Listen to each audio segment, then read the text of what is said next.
নমস্কার, জয়শ্রী গণেশ, স্বাগতম আপনাদের প্রত্যেককে। আজকের অনুষ্ঠানে আপনাদের প্রত্যেককে স্বাগতম জানাই। আজকে মূলত আমরা যে রাশিটিকে নিয়ে কথা বলছি সেই রাশিটি হলো কুম্ভ, অ্যাকোয়ারিয়াস, কালপুরুষের একাদশতম রাশি। আর একাদশ মানেই তো সফলতা, তাই না? 11th হাউস ফ্রুটফুল করে, একটা ইভেন্টকে ফ্রুটফুল করতে সহযোগিতা করে। তাই আমরা যখন চাকরি দেখি 2-6 দেখি, 10 দেখি, সাথে 11ও দেখি। আমরা যখন ম্যারেজ দেখি, সুখী বিবাহিত জীবন 2-7 দেখি, সঙ্গে 11ও দেখি। আমরা যখন ভালো সেলফ প্রফেশন দেখি 2-5-10 দেখি, সঙ্গে 11ও দেখি। ভালো ব্যবসা 2-7-10 দেখি, সঙ্গে 11ও দেখি। কম্পিটিশনে জয়লাভ করা 6 দেখি, সঙ্গে 11ও দেখি। তার মানে 11th is very important house. আর কালপুরুষের রাশি চক্রের একাদশতম রাশি হচ্ছে অ্যাকোয়ারিয়াস, কুম্ভ। তাই কুম্ভের গুরুত্ব কিন্তু অপরিসীম। কুম্ভ রাশি জাতক জাতিকাদের গুরুত্ব অপরিসীম। তবে 7.5 চলছে, 7.5 শেষ চরণে কুম্ভ দাঁড়িয়ে। রেট্রোগ্রেড স্যাটার্ন কুম্ভকে কষ্ট দিয়েছে, তবে কিছু কিছু পেন্ডিং কাজও সমাধান করিয়েছে, দ্যাটস ট্রু।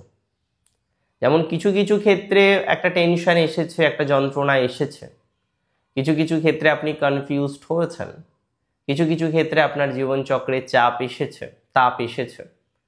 আমি আপনাকে শিওরিটি দিতে পারি, আমি আপনাকে অ্যাসিওরিটি দিতে পারি যে সেই চাপ থেকে, সেই তাপ থেকে আপনি অনেক অনেক অনেক বেশি সমাধানযোগ্য জায়গা তৈরি করতে পারবেন।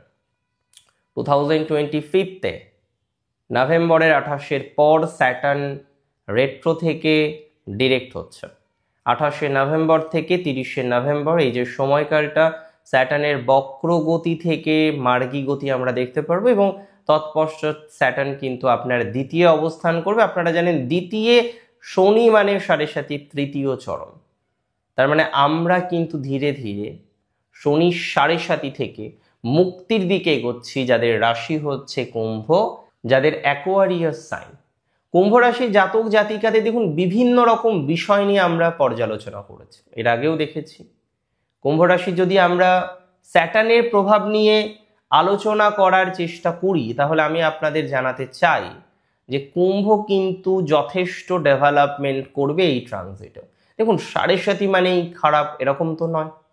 আর কুম্ভ রাশির 7.5 তৃতীয় চরণ যে অত্যন্ত নেগেটিভ সেটা কিন্তু একদমই নয়, এতটুকু বার্তা কিন্তু আমি আপনাকে দিতে পারি।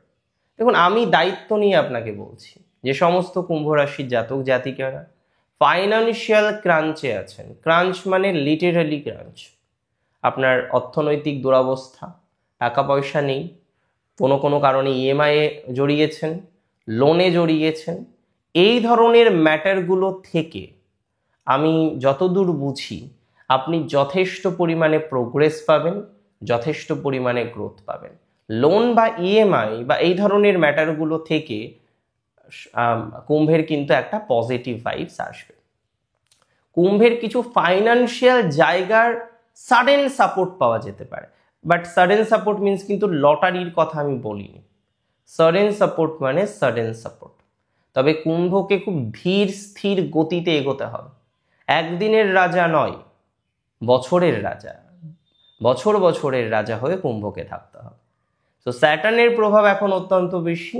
যে কোনো ইনভেস্টমেন্ট করবেন খুব ধীরে, যে কোনো ধার বাকি করার ক্ষেত্রে সচেতনতা নিতে হবে, রাখতে হবে সচেতনতা। হঠাৎ হঠাৎ ধার বাকিতে যুক্ত হওয়া যাবে না, that may create some problem, সমস্যা তৈরি করতে পারে। অর্থনৈতিক ক্ষেত্রে সচেতনতা রাখতে হবে কুম্ভ রাশি জাতক জাতিকাদের।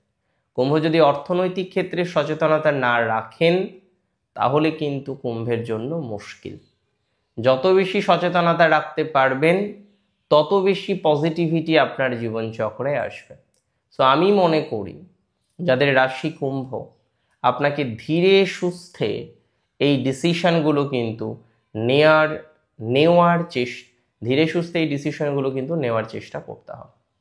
দেখুন আপনারা জানেন যে কুম্ভ রাশি জাতক জাতিকারা তারা পর্যায়ক্রমিকভাবে ভোগান্তির মধ্যে ছিলেন, এখনো আছেন।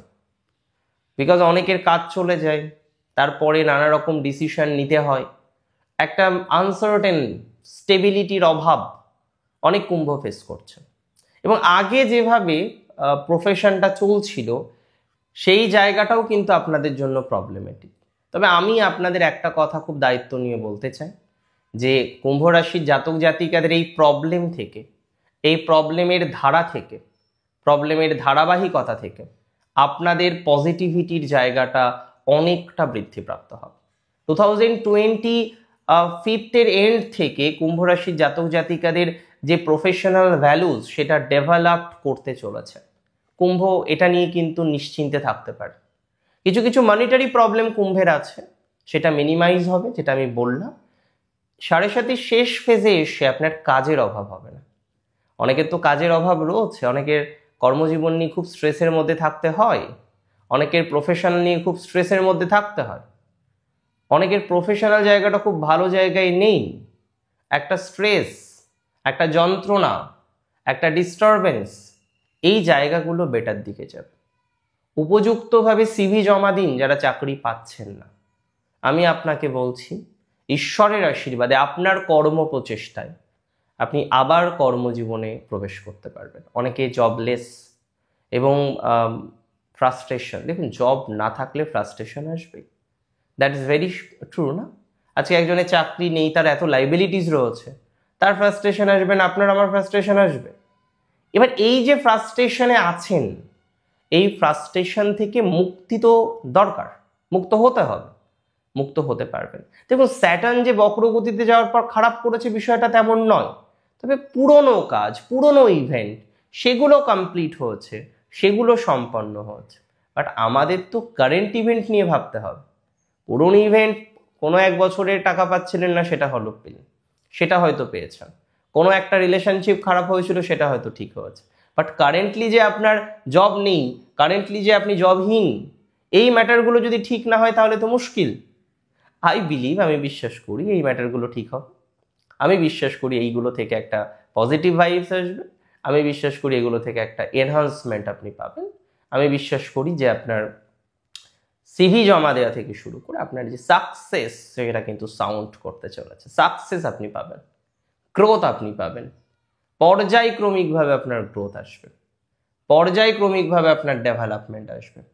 আপনি কিন্তু আমি মনে করি বিপথে থাকবেন না, আপনার সাকসেস কিন্তু সাউন্ড করবে। অ্যাকোয়ারিয়াসের ক্ষেত্রে তাদের ম্যারেজ লাইফের কিছু প্রবলেম আমরা দেখলাম, এবং all problem creates all of a sudden, হঠাৎ করে, আগে এতটা ছিল না, বাট হঠাৎ করে একটা প্রবলেম ক্রিয়েট হয়ে গেল। এই যে অল প্রবলেম, প্রত্যেকটা সমস্যা হঠাৎ করে শুরু হয়ে গেল, এই বিষয়ে কিন্তু আপনাদের পজিটিভ ফলাফল প্রাপ্তির সম্ভাবনা রয়েছে। সব প্রবলেমের মধ্যে একটা সমাধানযোগ্য জায়গা আমরা দেখতে পারবো, সব প্রবলেমের মধ্যে আমরা একটা অগ্রগতি দেখতে পারবো। কুম্ভের কিন্তু কিছুটা প্রসপ্যারিটি বাড়বে। অ্যাকচুয়ালি স্যাটার্ন থার্ড ফেজের যে 7.5 শুরু করে 2025-এর 29শে মার্চ। আপনারা জানেন শনি এই রাশিতে থাকবে 2027-এর জুন মাসের 3 তারিখ পর্যন্ত। ইন দ্য মিন টাইম 13ই জুলাই 2025 আমরা দেখলাম যে শনি বক্রগতিতে গেলেন। 28শে নভেম্বর থেকে 30শে নভেম্বরের মধ্যবর্তী সময়ে শনি বক্রগতি থেকে ডিরেক্ট হবেন, এবং তৎপশ্চাৎ শনি এই রাশিটিতেই অবস্থান করবেন। নেক্সট ইয়ার 2026-এর 26শে জুলাই থেকে শনি পুনরায় রেট্রোগ্রেড হবে। সুতরাং আমাদের আজকের এই প্রোগ্রাম, আমাদের আজকের এই অনুষ্ঠানের যে টাইম টেনিওর, সেটা 2025-এর নভেম্বর এর 30 তারিখ থেকে 2026-এর 26শে জুলাই পর্যন্ত, এই সময় পর্যন্ত এই ট্রানজিট আপনাকে কি কি ফলাফল দিতে পারে, কি কি ভাবে সাপোর্ট করতে পারে, কোন কোন ক্ষেত্রে আপনাকে যথেষ্ট পজিটিভ ফলাফল দিতে পারে, সেটা কিন্তু আমরা আলোচনা করছি।